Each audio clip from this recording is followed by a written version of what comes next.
to the cloud.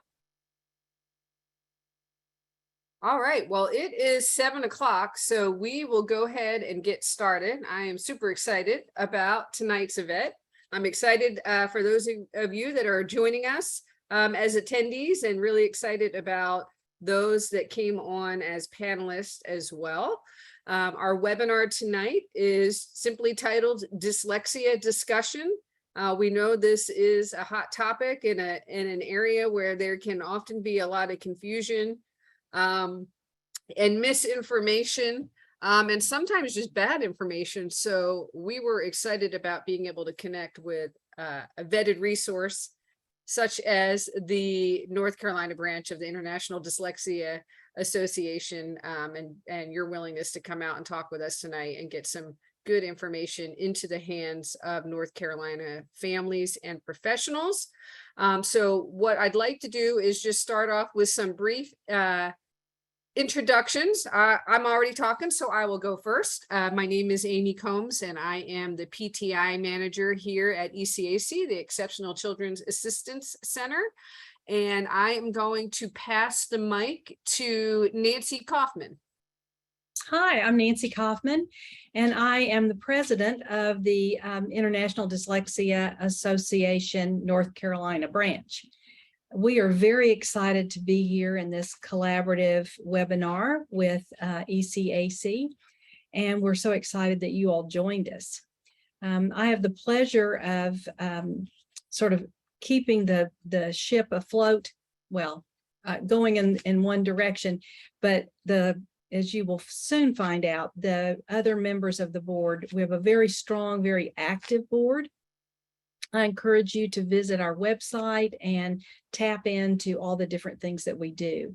And we'll be telling you about our website in just a bit. So I'm going to introduce my colleagues, and I think I'll let them introduce themselves. So we'll start with Nancy Hennessy. Hi, welcome everyone. I'm very pleased to be here this evening to share some information on dyslexia with you. I am an experienced administrator and teacher, worked in public schools a number of years, currently work as a literacy consultant. I'm a past president of the International Dyslexia Association and very proud now to serve as the vice president of the North Carolina branch. I've been very involved in presenting professional development events, and recently authored a book on comprehension. Lynn, would you please introduce yourself? Sure. Hi, everybody. My name is Lynn Loser, and I'm another member of the North Carolina International Dyslexia Association. I serve as the secretary for our executive board. And I have many, many years in public education. I retired from public education with full retirement. So that gives you an idea of how long I spent in public education. My background is in specific learning disabilities and dyslexia, ADHD, and that's where I really focused my work while I was in public education. I served a number of different roles throughout my career: professional development, compliance, intervention specialist, educational diagnostician, many, many different roles. I ended my career in public education at the North Carolina Department of Public Instruction, where I served as the statewide consultant for specific learning disabilities and ADHD, served in that role for 8 years. And I had the great pleasure in that time to collaborate with Nancy Hennessy to really get some work out in our state around dyslexia, building awareness of what dyslexia is, dispelling a lot of myths, and really building a system of professional development and training in the area of dyslexia for our state. So I'm glad to be here tonight and glad to be collaborating again with ECAC. Thank you. Go ahead.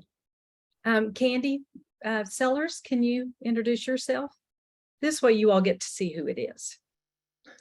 Hi, I'm Candy Sellers, and I am excited to be here this evening. I serve as the treasurer on the executive board. My background is in elementary education and mild to moderate disabilities. I have had the great privilege of teaching in public, private, and homeschool settings. I currently train teachers in the Orton-Gillingham approach and structured literacy, teachers, professionals in related fields, and families. And I also consult with families and do some tutoring as well. Just when you think you couldn't become more passionate about a field, I am the mom, proud mom of a neurodivergent learner. And so I'm very committed to this field and making sure that I support families who are like our family, who need the resources and materials and strategies to make their students successful. So I look forward to our discussion this evening, and thank you for having us.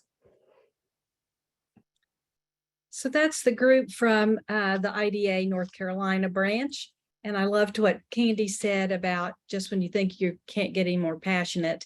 I know that the four of us all bring a personal story to the table. So we're not just educators, we're parents, and a couple of us are also grandparents of individuals with dyslexia.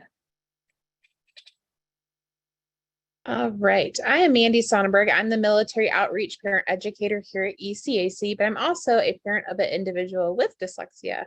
So I'm super excited to be a part of this discussion, and I will turn it back over to you, Amy. Thank you, Mandy. And thank you, panelists, for joining us tonight.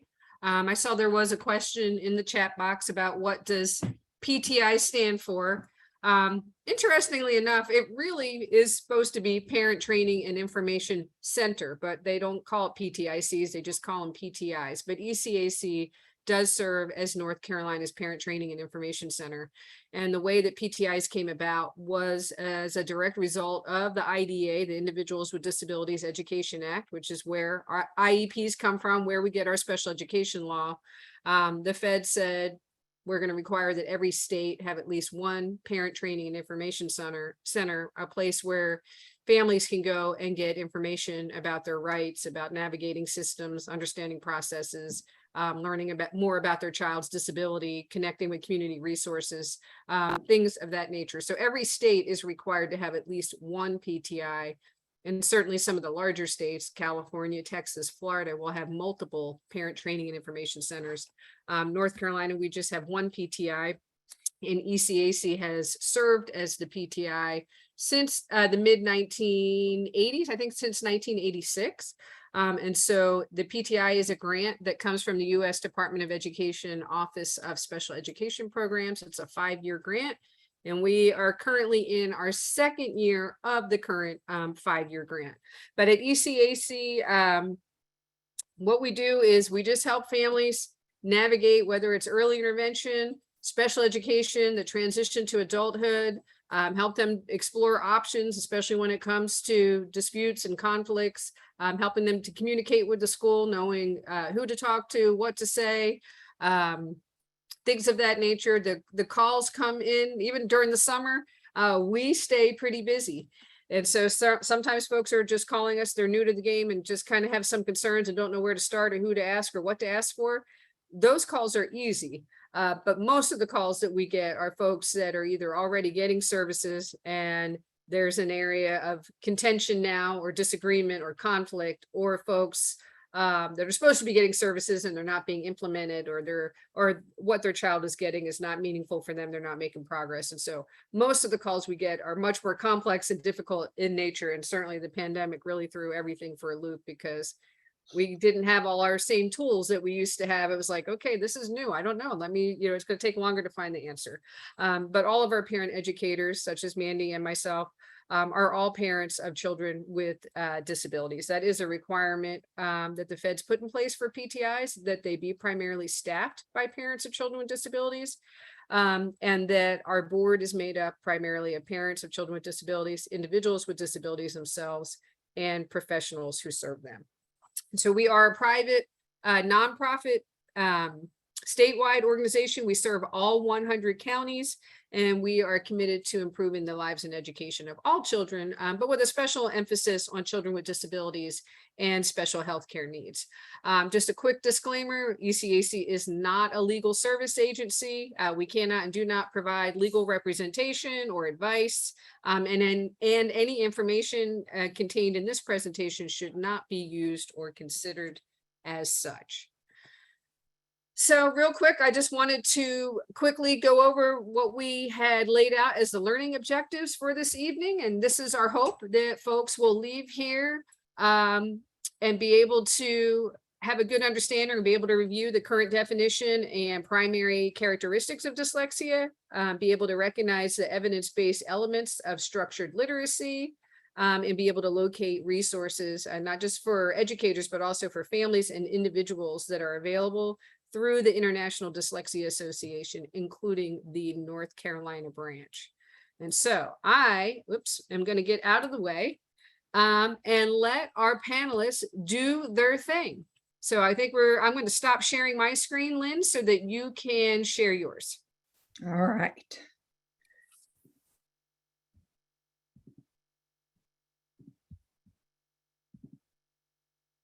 Okay, so let me close some things out here. Why is that showing? Hold on. All right, I don't know why that's showing, but anyway, can everybody see my screen? Okay, very good. So what I'm going to talk about is dyslexia, what it is and what are the characteristics of dyslexia. So in order to understand dyslexia, we first have to begin with a common understanding of what reading is, what's required to become a skilled reader. So we're going to use this model called the simple view of reading to build that understanding. So the simple view of reading is a sound research-based model. Many studies have documented the efficacy of this particular model. So what it states is that reading comprehension, our ability to open a book, read the words, and construct meaning from what we're reading, requires two things. It requires that students are able to read the words on the page. They're able to apply letter sounds to those letters, those print symbols that they see on the page, blend them together and read those words. So when we talk about word recognition, we're talking about not only can the student decode the words, but also that they're storing words that they can then read effortlessly without conscious thought. It requires that they decode those words first and store those words in the reading brain. But word recognition, effortless word reading skills is the first part of the simple view of reading. The second part of the simple view of reading is language comprehension. Language comprehension refers to our ability to understand spoken language, understand a story that's read to us. So both of these factors, you see it's a multiplication equation, because what the simple view says is that both of these factors are required for reading comprehension. And no amount of skill in one of those areas can compensate for a lack of skill in the other area. So word reading skills, ability to understand spoken language, those result in reading comprehension. So what does it mean then when we think about students with dyslexia? Students with dyslexia have a primary difficulty in reading the words. Most students with dyslexia have adequate language comprehension skills. We'll talk a little bit later about how those language comprehension skills might be impacted later on. But the primary difficulty that students with dyslexia have is in the word reading ability area, their ability to decode, their ability to process the speech sounds of our language. That's what gets in the way of their ability to read proficiently. So let's now turn to the definition of dyslexia. So this definition is the definition that was adopted by the International Dyslexia Association in 2002. This definition is the most widely used definition in the United States. It's the definition that is most often used in state legislation around dyslexia. In fact, it is the definition that is used in North Carolina's legislation on dyslexia, and is also the definition that is included in North Carolina's policies governing services for children with disabilities. So we're going to take some time to unpack this definition. So we're going to take each part of this definition and look at it. All right. So first of all, we're going to start up here at the beginning. Dyslexia is a specific learning disability. It is within the definition of a specific learning disability in the Individuals with Disabilities Education Act. That is the federal law that governs services for children with disabilities. So you can see here in the definition of a specific learning disability, it states that it includes conditions such as dyslexia.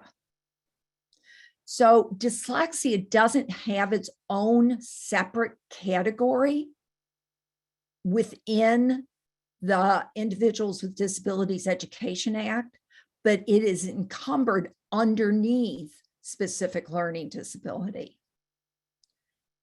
It's also neurobiological in origin. What does that mean? Dyslexia is brain-based. There are fundamental differences in the brain development and activation patterns between typically developing readers and those with dyslexia. Their brains are both structurally normal, but the way in which the brain communicates is not efficient. Reading is not natural. We don't just magically learn how to read by being immersed in books, by listening to language. Speech is natural. Reading is not. Reading involves creating a reading circuit in our brain for the purposes of reading. Our brain was simply not designed to read. An alphabetic writing system has just not existed for long enough for our brains to have evolved to be able to read print just magically and naturally. So through the instruction that we provide students, unlocking the code of the English language, understanding that these abstract written symbols represent speech sounds is what's required for reading. So for students with dyslexia, what we find is that these reading circuits are not strongly established and they don't work efficiently. We've learned so much about the reading brain since the 1970s when we first started doing functional magnetic resonance imaging, where we can look at the areas of the brain that are activated during reading. Here's the good news, though, about this difference in the reading brain. With explicit, systematic, and direct instruction in our alphabetic writing system, unlocking the mystery of the English language, and teaching students how to think about words, we can rewire these brain systems. And Nancy's going to talk later about the instruction that accomplishes that. So what are the characteristics of dyslexia then? So I already said it is a word level reading difficulty. In fact, dyslexia literally means difficulty reading words. So the definition states that it is characterized by difficulties with accurate and or fluent word recognition and by poor spelling and decoding abilities. So the hallmark characteristic of dyslexia is difficulty in single word reading, both when we see those words in lists as well as when we see those words within text. Decoding refers to the ability to read unknown words by using our knowledge of letter sound correspondences. Decoding abilities leads to accurate and fluent word recognition.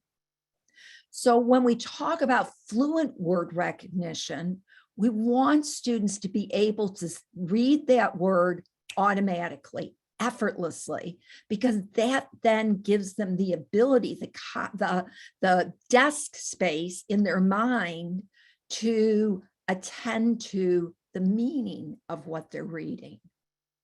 So when students have difficulty with accurate word identification, that quickly begins to interfere with their development of their ability to read fluently, to read like we talk, okay?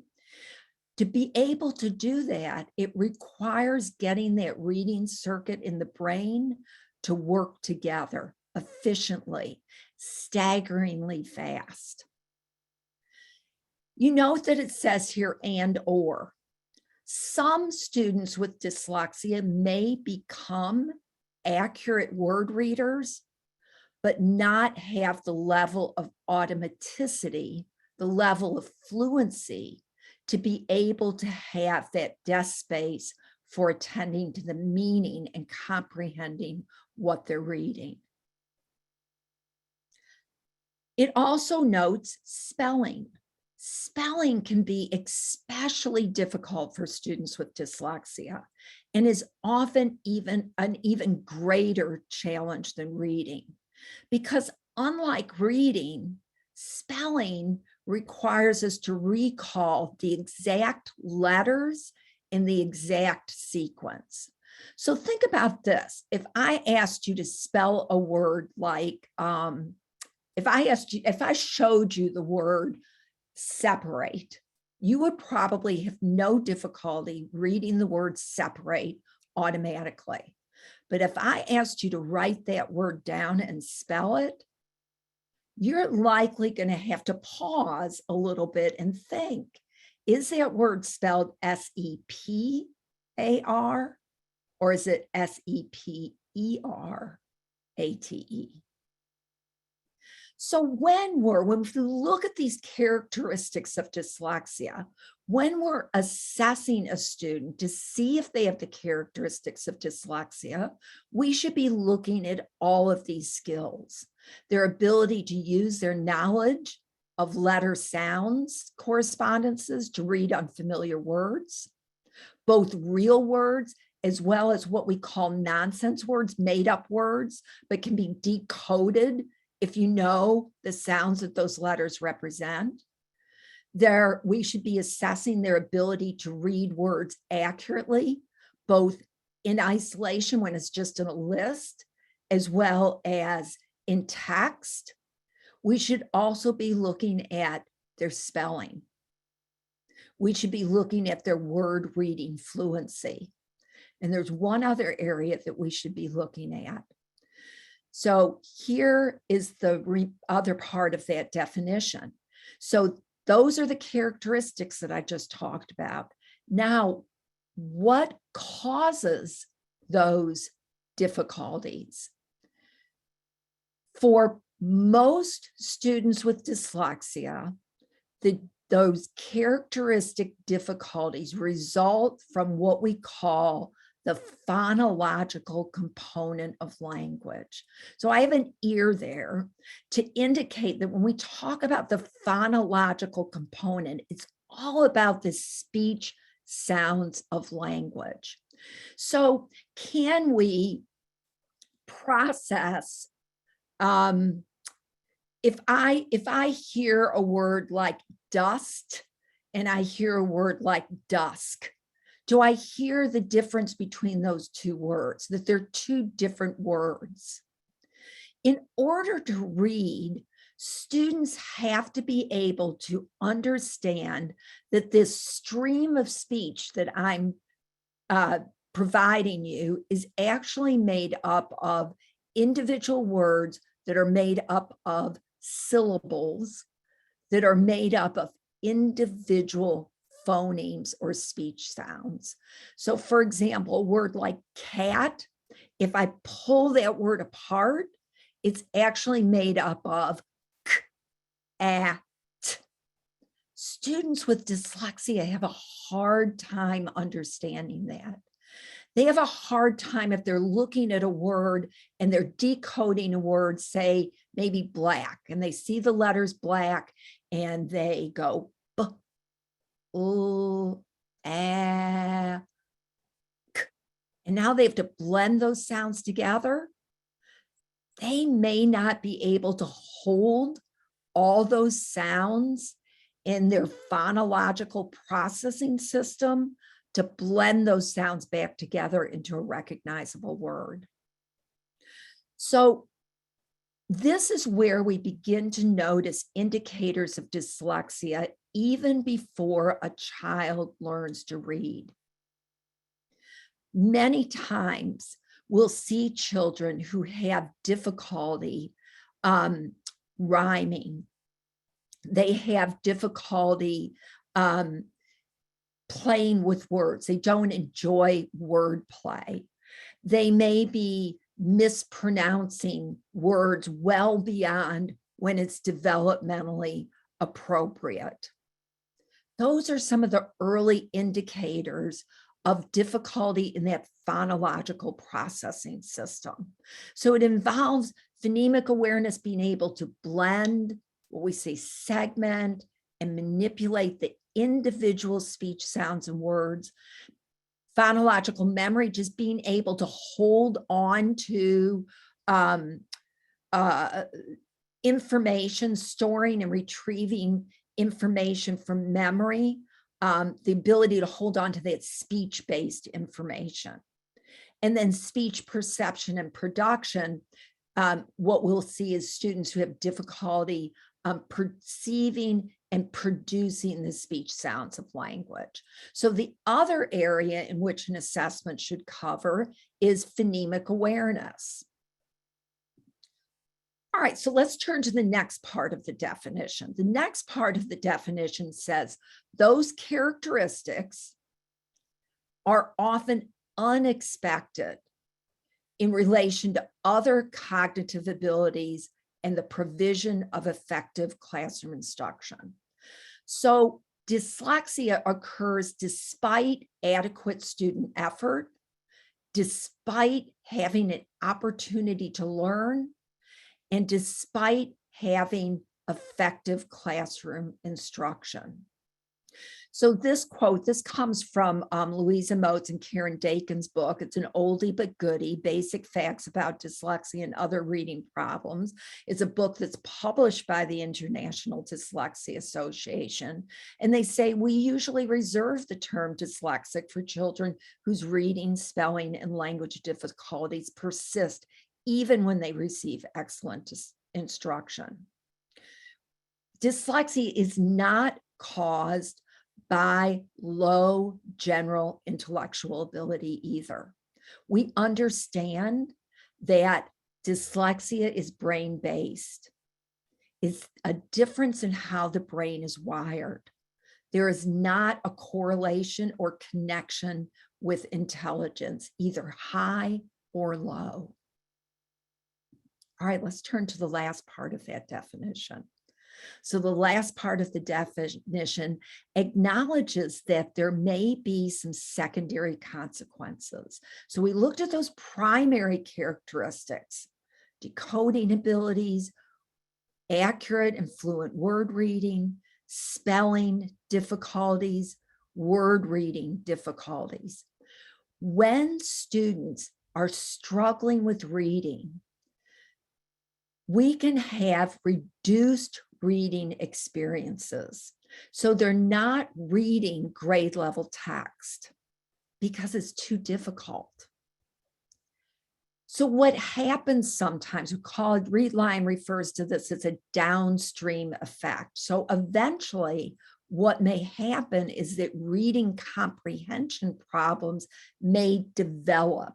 It's not a core characteristic of dyslexia, but because of their reduced reading experience, that impedes their growth in vocabulary and their growth in background knowledge. Sometimes, if we're not careful, their reading comprehension abilities can be impacted as well. Often this doesn't show itself until the child is older, 3rd grade and up, and when a child is switching from learning to read to learning to reading to learn. So some children can read words, but read them very laboriously. And by 4th grade, they're having major difficulties and they never become fluent. Many of these children are bright and they've compensated up to this point because of their strong language comprehension skills. So they've compensated by memorizing words, guessing at words, but they've never learned to read fast enough or decode well enough to comprehend what they're reading. So in order to understand dyslexia, we also have to understand what it's not.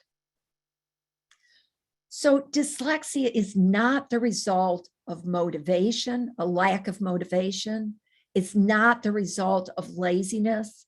It's not the result of not trying hard. In fact, most children with dyslexia have to work much harder than typical children. It's also not the result of inattention or behavior problems. It's not a problem with vision.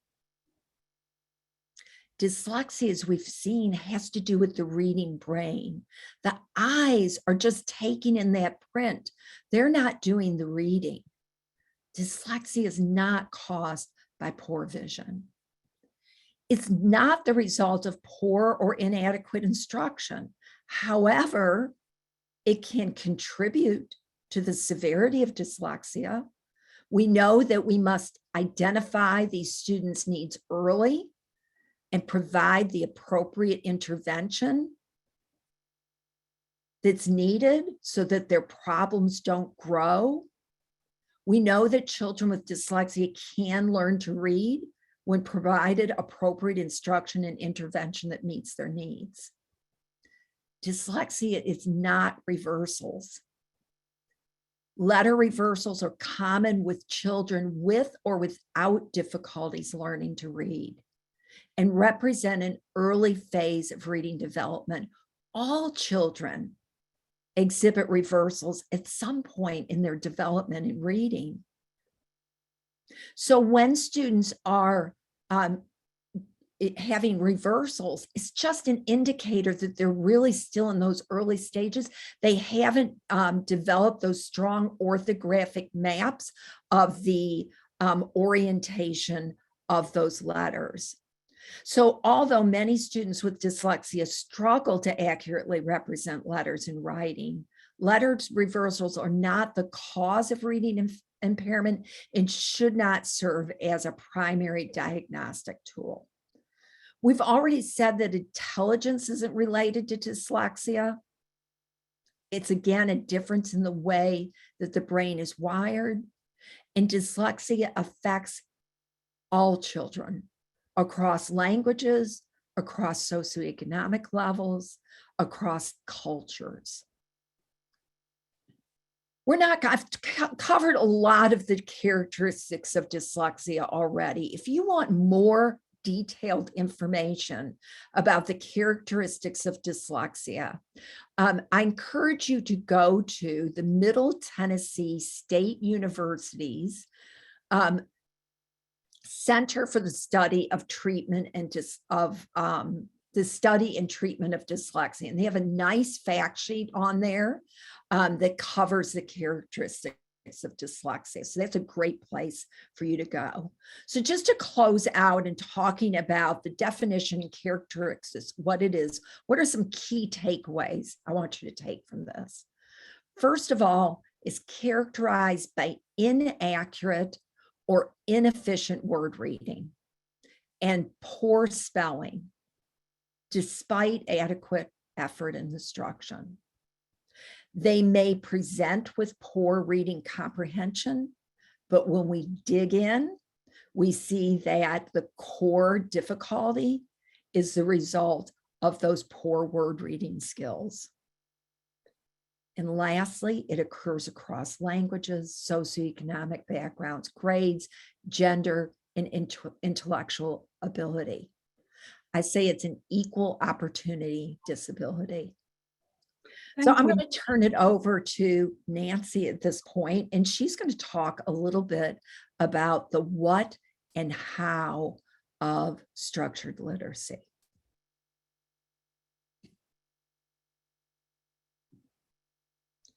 Nancy, you're muted.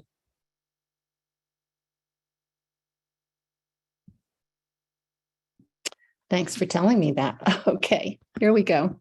Hopefully you can all see my slides. Just nod if you can.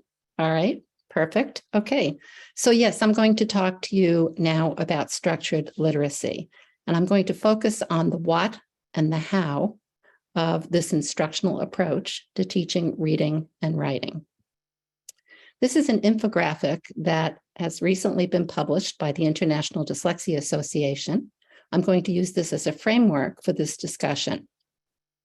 I want you to know that the term structured literacy has been trademarked by the International Dyslexia Association for good reasons. For a number of years, they've been advocating for the use of approaches that align with structured literacy to work with those students who have dyslexia. Take a moment and look at the way in which this particular framework is organized. It identifies for us the who. All students benefit from structured literacy instruction, but it is really essential for the student with dyslexia. It then moves to the what, which we will be addressing in a bit more detail in a few moments, and then to the how, and then it provides a rationale or the why, the science of reading. I was quite pleased to see that Lynn included the simple view of reading this evening, because as we think about this larger question of what is structured literacy, we know it is an instructional approach that is grounded in the science of reading, that it's based on the accumulated scientific evidence on reading and writing acquisition. But that brings up the question, what is the science of reading?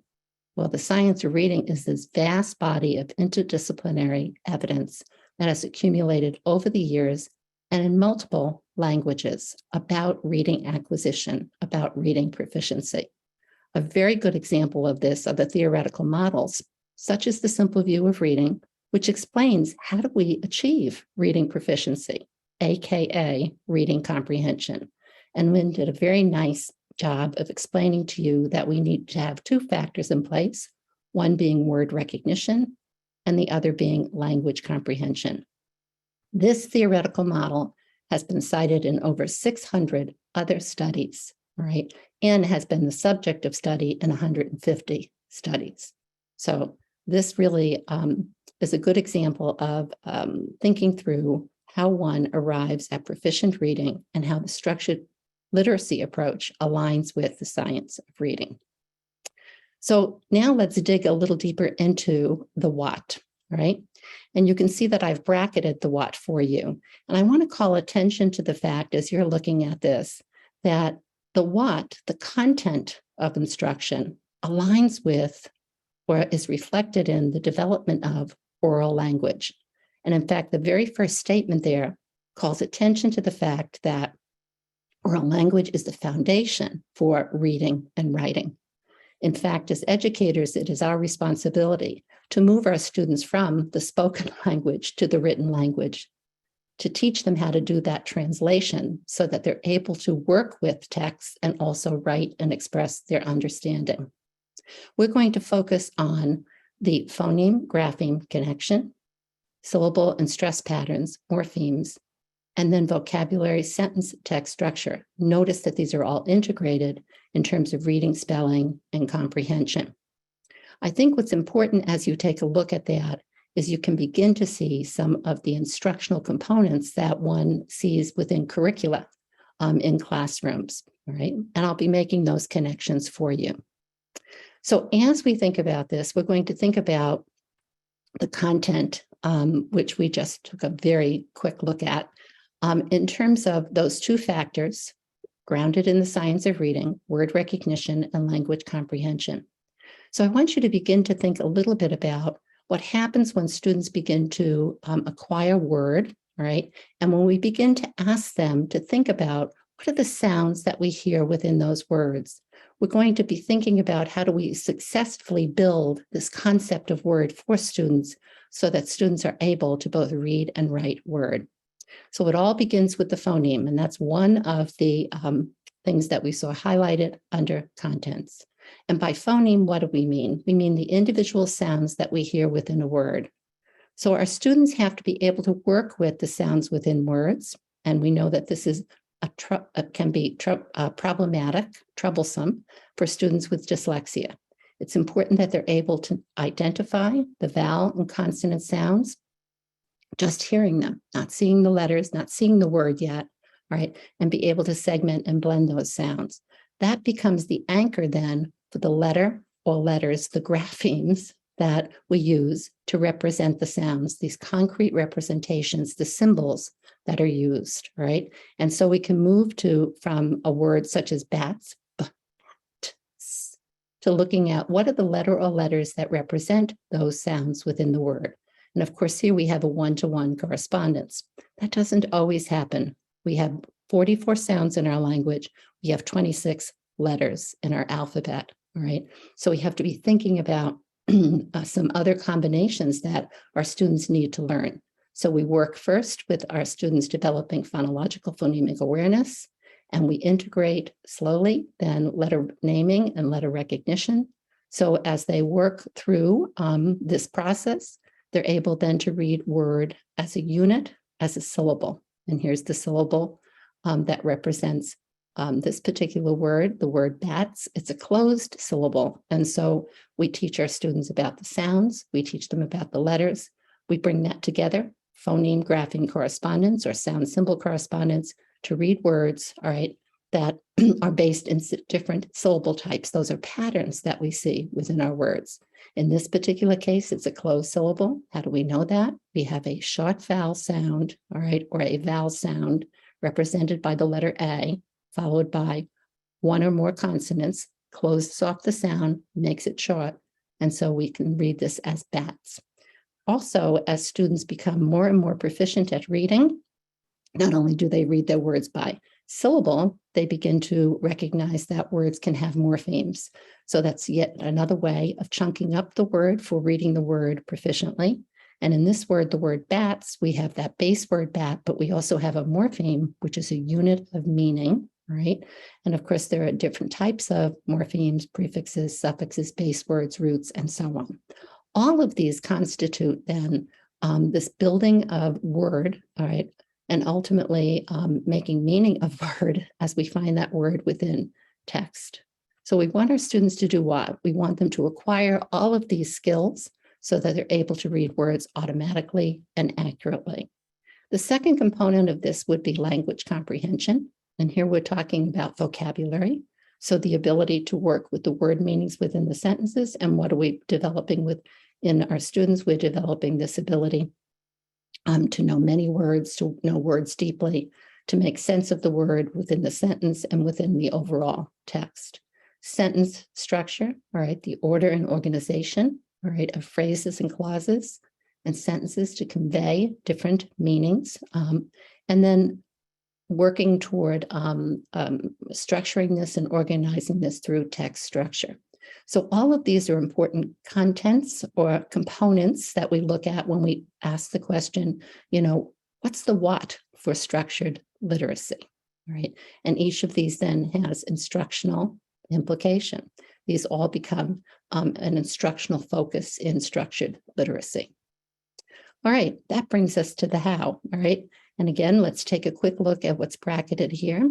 And this calls attention to the fact that these principles are absolutely essential. But as a student, dependent upon the student's ability to work with word, will determine the intensity of instruction.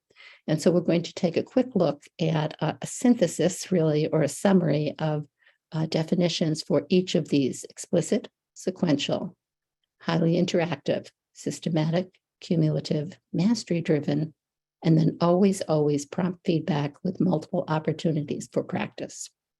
So take a moment and as I read these to you, and be thinking about what you think this might look like in instruction, and then I'm going to give you a few examples. So first of all, instruction is never incidental, it's always intentional. So it's explicit. We provide clear explanations, step-by-step directions as we teach and as we ask our students to participate in practice. So some of you may know that model of I do. I'm the teacher. I'm going to show you how this works. All right. We do. We're going to practice together. All right. And then you do. You're going to have opportunity for independent practice. And as we ask you to practice, or as we teach and then ask you to practice, we're going to use very consistent routines. And I'll be sharing a brief one with you in a moment. Procedures and routines. These procedures and routines are going to occur throughout our lesson planning. Also, we're going to be building skill in a very logical way. So we're going to be thinking about, what does our English language look like, right? What are these sound symbol, phoneme graphing correspondences? What are the patterns that we see? What are the common syllable types? What are the common morphemes? We're always going to move from what's regular or more common to what's less common. And we'll always be building on what it is that we presented in a prior lesson or lessons. So our instruction is always cumulative. There's always this looping back so that students move from what's simple to more complex. And as we're doing that, there's a great deal of interaction going on between the teacher and the student. So I'm not the sage on the stage, all right? Yes, I'm doing the I do part of the lesson. And yes, then I'm working with my students for the we do, and then they have opportunity for the you do, the independent practice. There are many opportunities for students to respond and to engage in their learning. We're also providing direct feedback to our students as they work. And oftentimes that's in the form of a question. And the question tends to be very focused on what it is that they're having difficulty with. It's not about saying, no, that's wrong, right? That would be wrong to do. It's more about saying, well, if you're having difficulty with that sound, let's think a little bit, for instance, about the key word, which is a prompt for identifying the sound. So if a student mispronounced, let's say, for all right, we would be asking them to be thinking about what's the key word for that particular sound and pull that off of the beginning of the sound, right? And perhaps last but not least, although it's not listed last here, is mastery driven, right? The goal here is to move our students from accuracy to automaticity in these varied components, in these varied contents that we've identified under the what, so that they become automatic, so that they become fluent readers. So this is a high level of mastery, sometimes 90%, all right, before we move our students on. All right, so that's a general description of the how. And I wanted to give you just a few specific examples, all right? One specific example might be to think about what a typical lesson plan might look like. Now, this is very general, all right? It's based on, as you can see, a beginning reading lesson format that we find in the multisensory teaching book. And it represents what might happen early on, but it gives you a general framework. It gives you a feeling of what are the things that are, for the most part, included in a lesson plan. Sometimes additional pieces will be added dependent upon where the student is in progressing through the varied skills that we've identified, right? So as we talk a little bit about this, notice I've listed to the right here some of these characteristics, these principles of structured literacy, systematic, cumulative, sequential. Well, first of all, this is a systematic lesson plan, right? Because systematic, we said what? We said that meant that there would be these practices and procedures that we'd be using in a very consistent way, right? And then when we think a little bit about word recognition, if that's our focus, we're going to do that in a very sequential way. We're going to build with our students their ability to work with sound. We're going to layer in the letter or graphemes. There's your phoneme grapheme correspondence. Then we're going to move them to working with word, the syllable types, and we're going to move them into working with morpheme. So we're building, right, in a sequential, cumulative way. That review piece, always review within a structured literacy lesson, is reflective of the fact that we move from simple to complex, that we build on what it is that they've already learned. So for instance, if I've taught them about closed syllables, all right, that's going to be the first syllable type. And when I introduce the next syllable type, it will be the next most common syllable type, right? Direct teaching, there's the I do, we do, you do, the use of procedures again. So there's the explicitness of the lesson. And then the practice allows for this interactive and prompt feedback. It allows for the use of these systematic routines. And we're using materials that are controlled so that students, again, have this opportunity to build on what it is that they've already learned as they learn new concepts. And of course, we're not going to forget about language comprehension. So we build in opportunities for comprehension and listening when they're younger, and then eventually reading opportunities in which we build vocabulary, sentence, and text structure knowledge. Yet another example for the how would be the routines, as I mentioned. And so I thought it just might be helpful to focus on phoneme grapheme correspondences for a moment and just provide you with, again, this is a general routine in the varied approaches or programs and curricula that are based in structured literacy. This might be tweaked a little bit. For instance, a sound symbol card might be a little different than this particular one, all right, with representation. Some of the vowel sounds might use different keywords, but for the most part, all right, the routine is going to be the same. It's going to be systematic. Today, we're going to learn to read and spell a new sound. It is the vowel sound. I'm the teacher. I'm doing this. It is the first sound in the word we hear in the word apple. Listen. Now say the word apple. The first sound is ah. Remember, vowels are noisy sounds. Now, in teaching students about phonology, about phonemic awareness, I would have taught them about vowel and consonant sounds. I would have taught them about the articulatory features of those sounds. I would have taught them about the fact that we can feel in our throat the vibration, all right, that occurs when we pronounce a vowel sound, ah, all right? It's a way of hooking our students or linking for them a cue in terms of the sound itself. Remember, vowels are noisy sounds. Let's feel the sound ah, all right? Ah is the first sound in apple. That word will help us remember the sound. The sound ah is spelled with the letter A. The sound is ah, the letter is A, all right? So sound symbol cards are often used as a way of introducing and then reviewing, all right? So being explicit and systematic, using a routine, all right, so that students become automatic in terms of their ability to associate what? Sound with symbol, all right?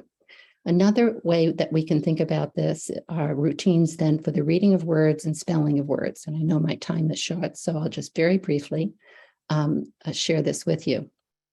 So when we teach our students to work with through an I do, we do, you do, all right? When we ask them to work with words, we're asking them to segment, to blend, and to read. So for instance, When they see the word back, when we're working for accuracy, right, we're saying to them, let's think about those sounds. You can see here where the phonemes are important. What are the sounds? Let's think about the graphemes that represent those sounds. Let's segment. Now let's pull that together and we have back. Pull it together, sweep across, we have back, all right? Spelling of words is a little different, all right? The procedure here would be, let's listen, all right? Now, we're hearing a word such as bat, all right? Let's listen, bat, all right? Let's segment. And now what we have to do is produce those letters, the graphemes that spell the word, B-A-T, and let's write it. Right. And sometimes we use a mapping procedure such as this phoneme grapheme mapping chart that you see. All right. So we're always doing this with controlled word lists and decodable text. This is just one example I wanted to provide for you. But all of the program and curricula, whether it's Orton Gillingham, whether we're talking about alphabetic phonics, whether we're talking about Wilson, they all have these controlled materials, support materials and text, so that we're slowly building, we're being cumulative, we're moving from what is regular to irregular. And just to solidify that, again, I wanted to show you a general scope and sequence. This comes from the work of Louisa Moats in her speech to print book. And when you begin to look at this for phoneme grapheme correspondence, again, this isn't willy-nilly, it's not incidental. Because a particular sound is represented in a particular text, we're teaching that today. No, we do this in a very systematic, sequential way, and it moves again from the predictable consonants and vowels, and you see these represented here with examples of words, to long vowel sounds associated with single letters, in one syllable words, to consonant digraphs, to the floss pattern, to two consonant blends, to vowel consonant. You see this building and building on what came before and becoming more complex as we work our way through the way that words are structured. So again, go back and think about that what, all right? We're going to work with phonemes, graphemes, phoneme grapheme correspondence, with syllable, with morpheme, the reading of word. And we're going to do that in a sequential way. Which brings us back to the infographic. And what I did want to just point out to you is the who here, and I have, of course, an arrow that's pointing to tier 3. So all students benefit from structured literacy, but those students who benefit the most, all right, who need the most intensive instruction will be what? Those students who are tier 3 students, and they need teachers who are knowledgeable, teachers who are trained, dyslexia specialists, special education teachers who have been certified or have been through training courses, such as some of the ones that I've just mentioned, all right? So that is basically the what and the how, and I hope that was helpful for all of you. Nancy, that was very helpful. Thank you so much. So now that we've gone over what is dyslexia and how do we serve those students, and as Nancy pointed out, the structured literacy is, I think of it as the tide that raises all boats. It's just good instruction. So we met as a group and looked over your questions that you had submitted, and we kept pulling from different resources. So what we decided to do was to take you on a resource tour. So I'm going to hand this over to Candy Sellers now, and Candy will give you a tour of resources that should address your questions. So the first thing that I want to do is just to give you kind of an outline of what is available on the International Dyslexia Association, the IDA website, and the International Dyslexia Association North Carolina branch website. One reason that we would want you to look at these websites is because it's vetted information from professionals and researchers in our field, and it addresses many of the topics that are conversational pieces in our conversations that we have about this, and for parents, professionals, and educators as well. So One reason to connect to these resources is because it brings you to your local branch, and it connects you with those who are in your state and are kind of on the ground in the field, or other families that are experiencing similar circumstances. It also, one of the main things I'm going to point to are the fact sheets, and the fact sheets are going to be specific topics, for example, co-occurring conditions such as ADHD and that sort of thing. It's also going to have the Dyslexia Digital Library on the national website, the IDA national website. It will require a one-time email registration, but it is free and it is worth that registration, so you can access all the resources that National has, as well as our branch as well. When I show you our IDA NC website, one of the things I'm going to point out are our upcoming events, and some of the ones that are also archived in our webinars and resources that you can refer to. And so now what I would love to do, if you'll give me just 1 second to switch over, is let's take a look at the website itself. So this is the home branch, or the International Dyslexia Association national branch, the homepage for that.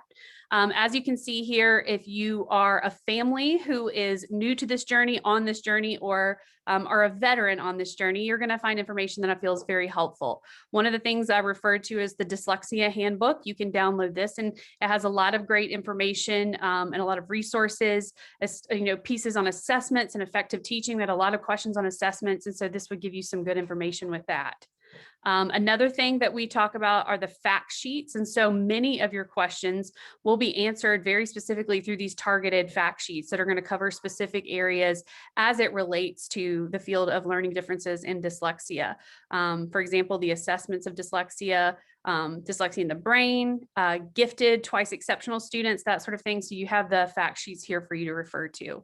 One other piece that I wanted to also point out is we had a couple of questions on diagnosing and finding a clinician to diagnose. And so, where would we go for that? We would go to a skilled clinician, typically a psychologist, but on the IDA website, they have provider directories, and this is not only in our North Carolina branch tool as well, but it will go by state. And when you click on here, you can dig through it and you can find providers in our state who offer different things such as tutoring, assessment, that sort of thing. And so it's a great list to refer to. And then also this right here, CERI, you might hear us refer to CERI.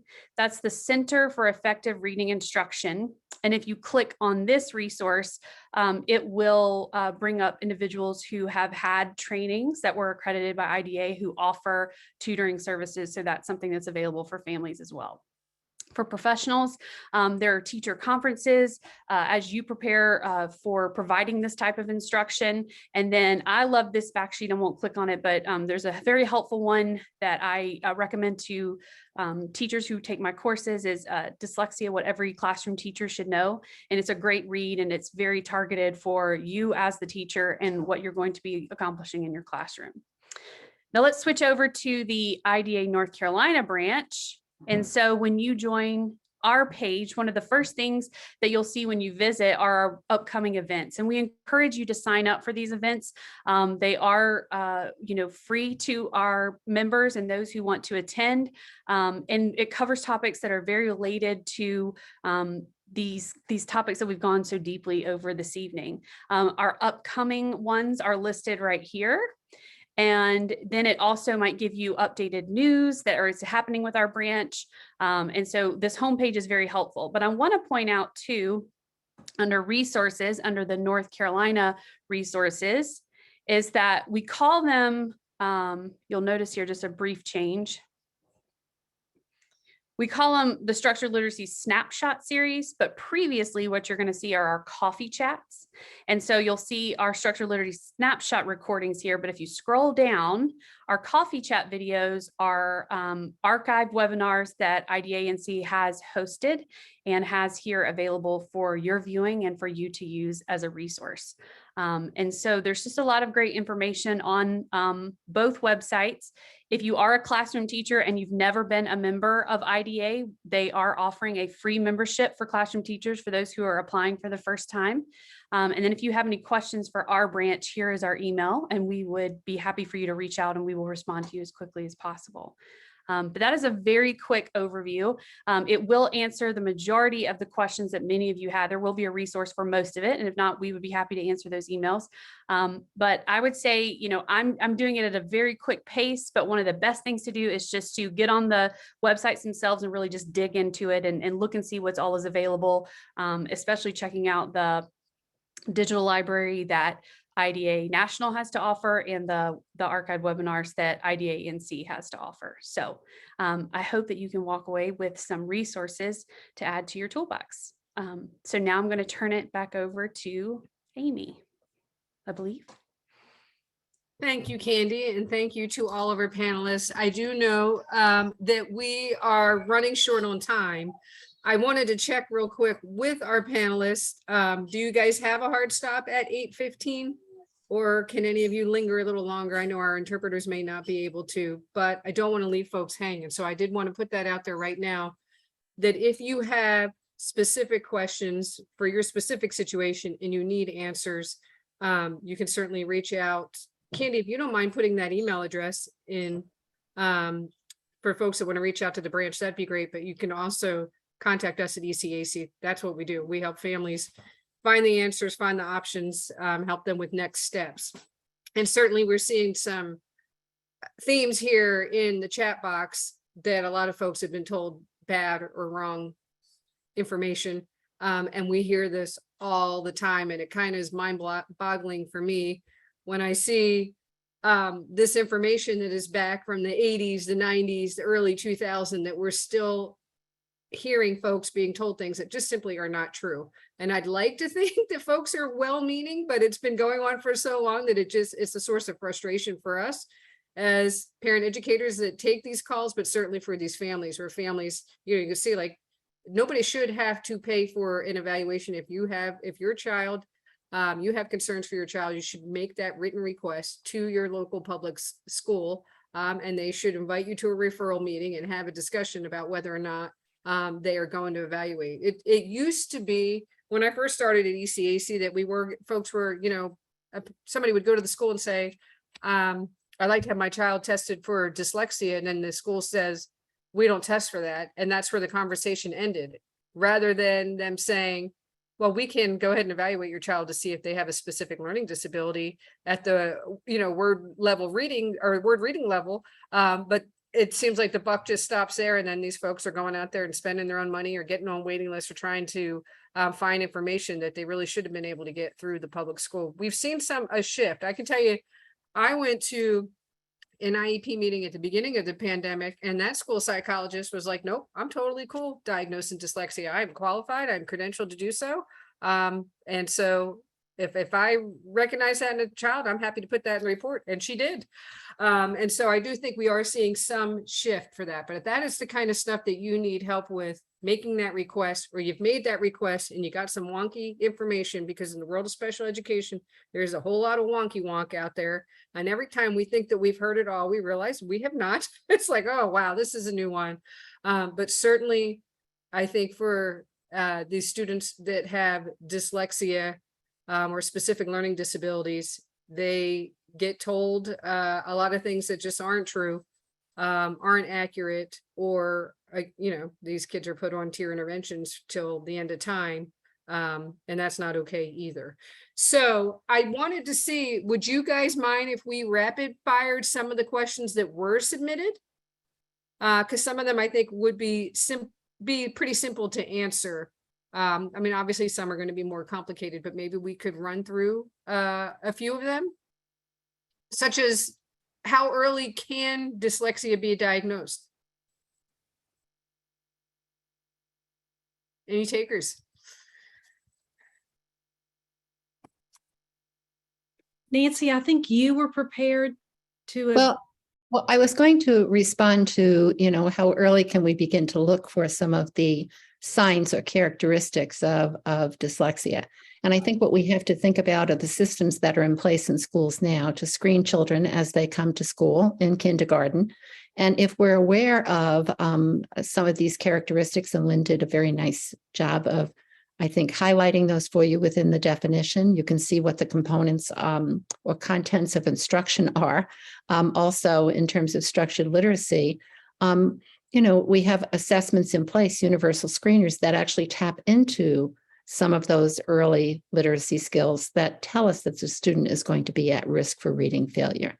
So I think that's something that we have to keep in mind, the use of the early screeners and beginning in kindergarten, looking at whether or not the child is demonstrating characteristics of, and then putting in place appropriate intervention as early as possible, monitoring the progress of the child. And again, when the child is not making sufficient progress, then we have to increase the intensity of instruction.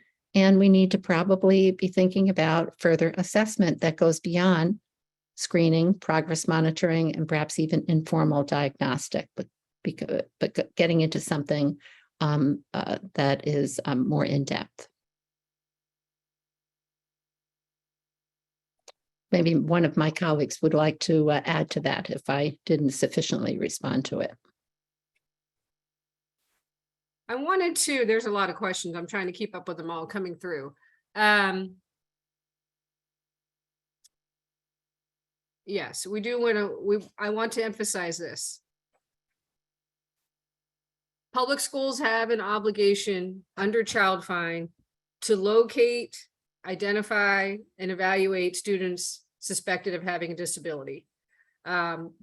There is nothing that relieves them of that obligation, not a pandemic, but if it is a public school, whether it is a charter school or a traditional public school, they are bound by child fine obligations. And so what the parent would need to do is make a written request to the school saying, I would like to have my child evaluated for special education services. Sometimes folks like to get real specific. Sometimes it can be real basic like that. What happens sometimes is parents say it verbally. And the school has an obligation at that point to say, I need you to put that request in writing. And if you need help doing so, I can help you do that. But sometimes folks just, they talk to the wrong person. And again, maybe well-meaning person that said the wrong thing, but sometimes they get like, I mentioned it, but I was told, let's wait, or let's try this or whatnot. That's okay if you want to try things, but the waiting is, it's just not a good move. Especially because there is a 90-day process to getting an evaluation done. What will happen is you'll make that referral. The school should contact you and say, okay, let's meet. Let's talk about all the child's strengths and the concerns. And what information do we have? What do we already know about this kiddo? And then make a decision on whether or not they are going to move forward with an evaluation. So they're either going to say, okay, yes, we believe we need to move forward with the evaluation. This is the evaluations we're going to do. We're going to need your written consent to do so. Or they're going to say, no, we're not going to evaluate. And here's the reason why. And they have to document the reason why.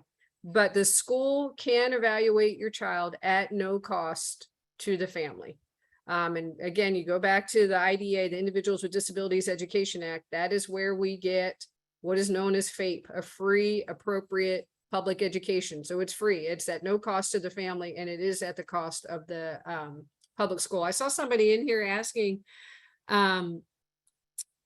about their charter school. Do you know of any grants that could be applied to cover the cost of training educators at a charter school? They don't have the funds to cover themselves, but I'm happy to work on a grant. Just not sure where to look, which is awesome that you're happy to do that, but shouldn't have to do that.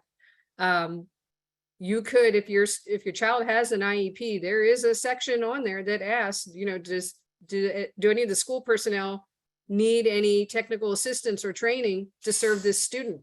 If they don't have somebody in that school building that can adequately, instruct that child, they can contract with somebody. Go ahead, Lynn. I saw you had your hand raised.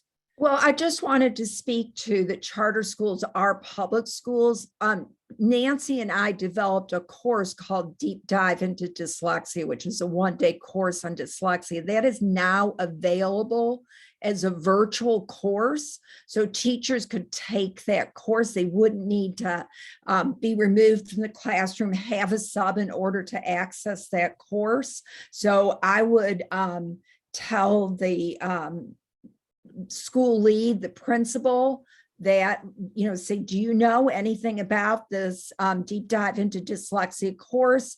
It's available through Canvas. And if they don't know anything about it, then they need to contact their charter school liaison with the Exceptional Children Division and find out how they can get their teachers to access that course.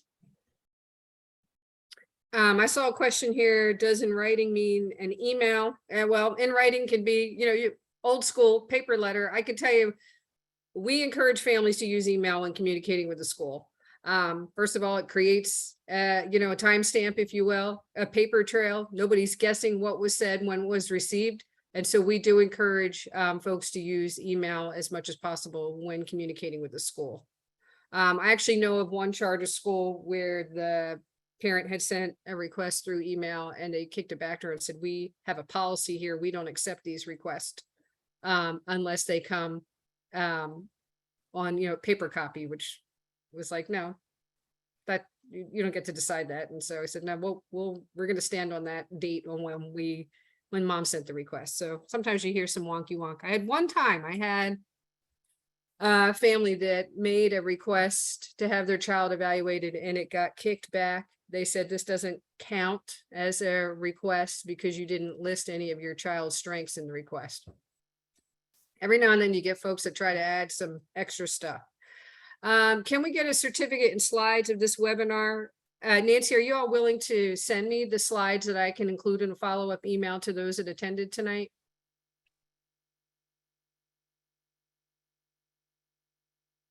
I would have to ask my group. I'm sure that we can come up with, if not these exact slides, with something that would be helpful. Yeah, and I can include kind of like a generic certificate of attendance. But if you need something specifically that has your name typed into it, just after you receive that follow-up email, you can let us know and we can make it more personalized for you.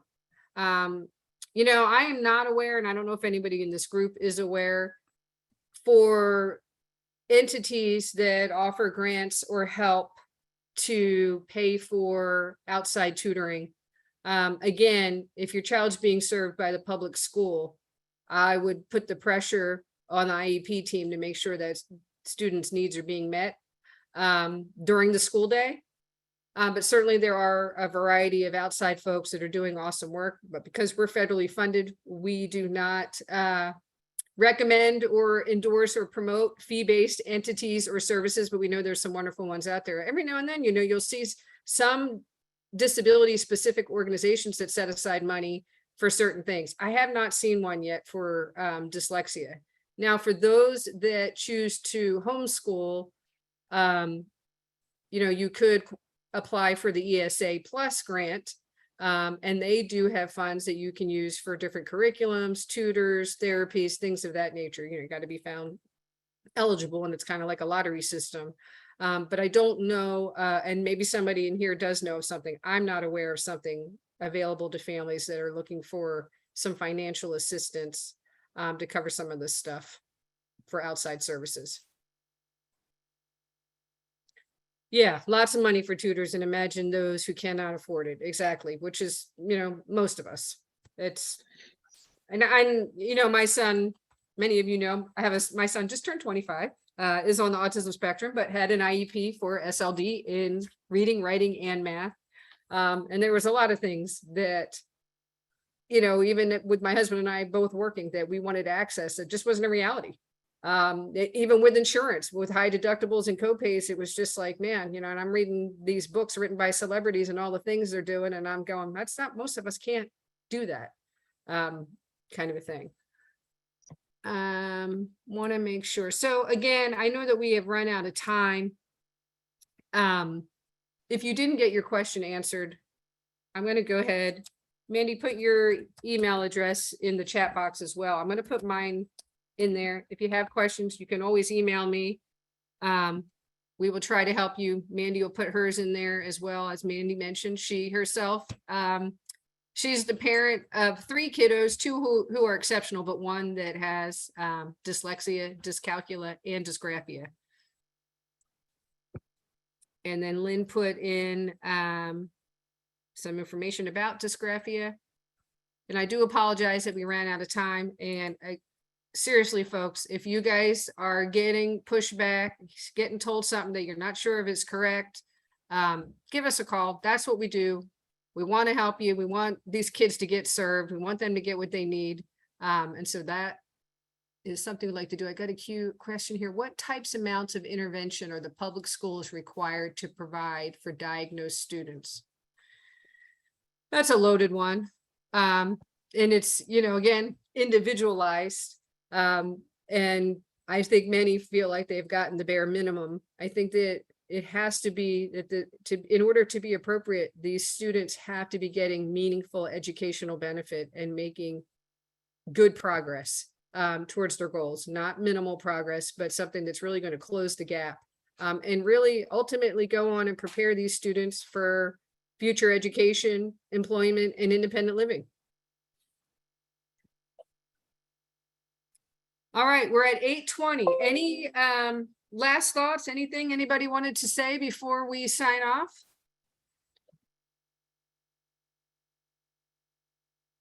Yes, somebody asked, can I talk about the topic brief and share the link so they can share with schools, which I thought I pasted in here, but here's what I will do.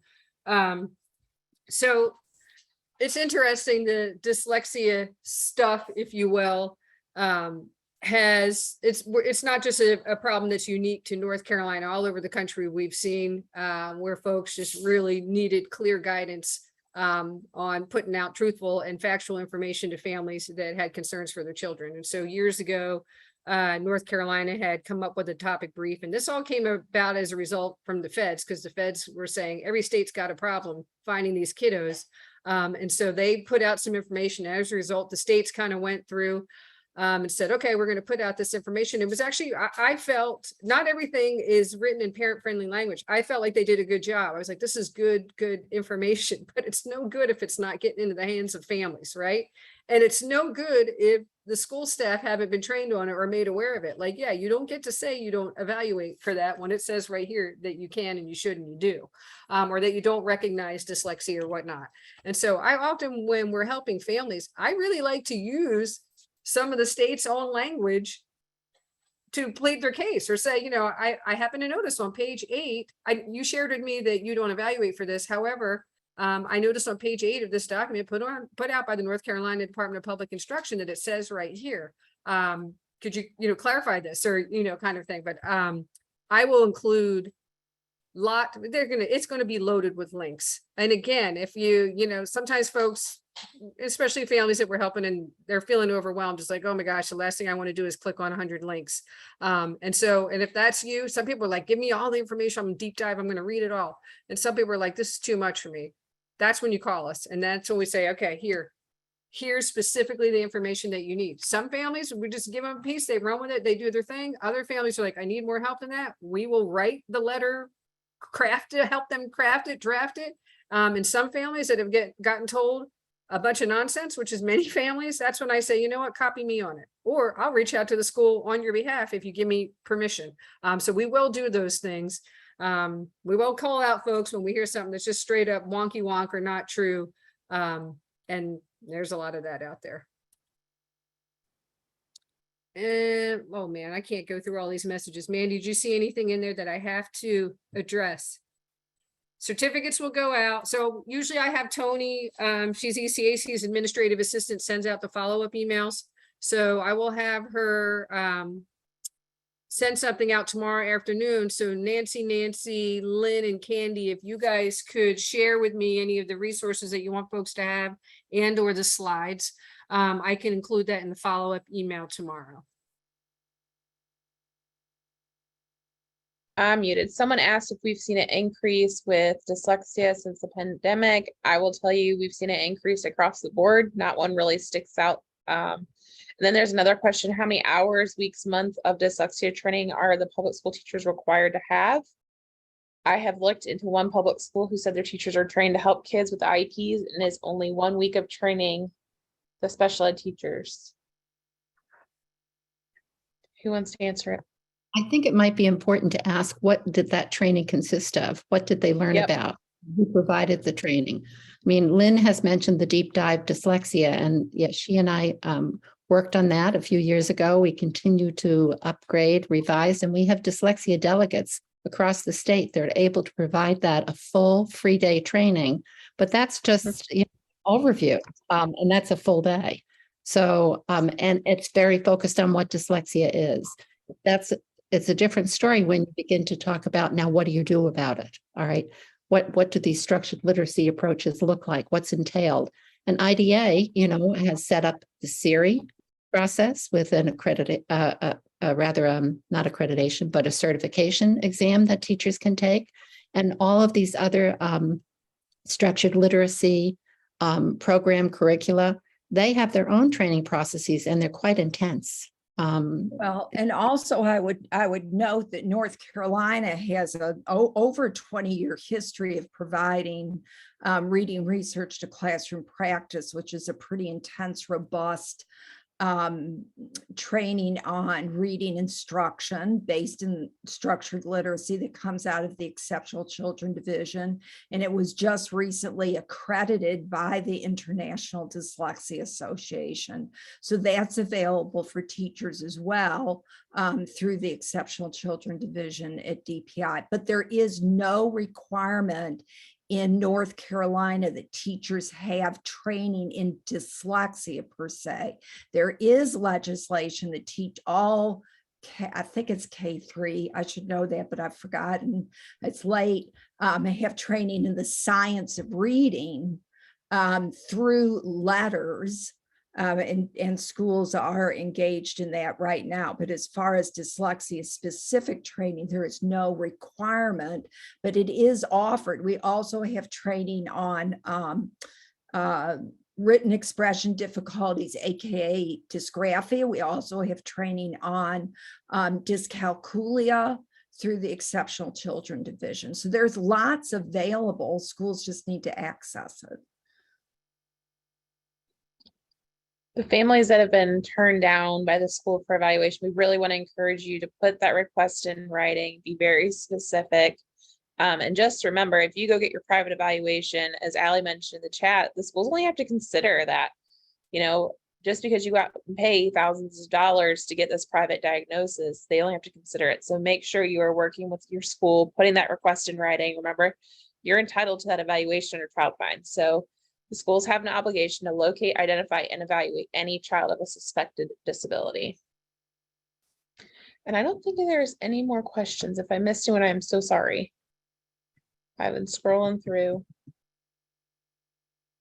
Yeah, and I was also going to say that if you do come with a private evaluation, know this, that schools don't get to undiagnose your kids.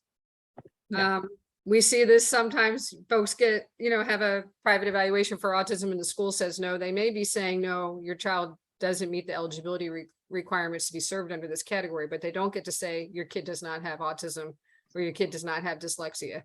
That's not within their credentials to undiagnose a kid. When thinking about eligibility, there's a couple things that have to happen. They have to have a disability that has an adverse effect on their educational performance and also requires specially designed instruction. So not every kid with a diagnosis is going to qualify. Some may end up with a 504 where they're just getting accommodations only. Schools evaluate only if they suspect a disability. Parents have to get past the referral meeting. Yeah, I agree with that. I remember, about 2 years ago, was helping a family. And this was not a kid with a specific learning disability. It was a kid with had significant behaviors. He was a smart little boy. He was a 6-year-old, but he had significant behaviors. He was spending almost all day in the principal's office.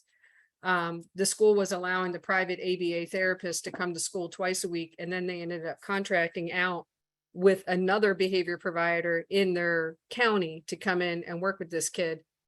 And mom had tried to make a referral and was shot down because they said, this kid's bright. He's a bright 6-year-old. And I said during that meeting, I said, at any point, did your child find obligation happen to like click for anybody? And the principal said, she goes, no, we're not obligated to act on child find until a student is at least 2 grade levels behind. And I was like, no, I did. I went to DPI website. I started pasting stuff in the chat box as a virtual meeting. I was like, that is bad information. I hope that that's not how you're operating or what you're telling families. Because when you think about that educational performance, it's not just limited to academics, the functional piece. We got a kid that, yeah, he can take a test and he's smart kiddo, but he's not able to attend to any instruction and spending the entire day on a shortened day or in the principal's room. And you got the writings on the wall. You're got all these things in place, and it didn't occur to you that this might be a child with a disability. She goes, well, we didn't suspect a disability. I said, you have an ABA provider coming in there 2 days a week and contracted with somebody else, another behavior person. She goes, but he's not failing. And I was like, oh, brother. So yeah, we get frustrated too, and we hear a lot of junk. Yeah, it would be nice for teachers to know that anxiety and shame are common. A couple years ago, I was helping a dad who strongly suspected that his son had dyslexia. And what was happening is this kid was going to school and literally chewing his entire shirt. He was drenched by the end of the day, and his wrists were all, the sleeves were all, chewed up, and it was all around reading. So fearful of being called on to read aloud in class. And actually at that IEP meeting, that was the school psychologist said, yeah, I feel qualified to diagnose a child with dyslexia. And I could tell you it's very clear this is a student with dyslexia. If a school doesn't suspect a disability, the 90-day clock stops, but the parent can file due process or file a state complaint. Yes, parents have lots of dispute resolution options available to them. Whole other webinar, but absolutely. Just if you feel like it's over, it's not always over. There's usually other options and things that folks can explore. And those are the kinds of things that we can help families with. All right. Well, it's 8:31. I want to thank Nancy and Lynn and Candy and Mandy for hanging out, and for all of you that hung out for the long haul. We thank you for joining us, and we know that there's probably still many unanswered questions, but again, reach out to us. Let us help you navigate this. Have options to explore, action steps to take, all that stuff, and be looking for a loaded email tomorrow with lots of resources to help you out. Thank you again. Thank Y'all you. take care and have a great night. Good night. And thank you to our interpreters as well. Thank you.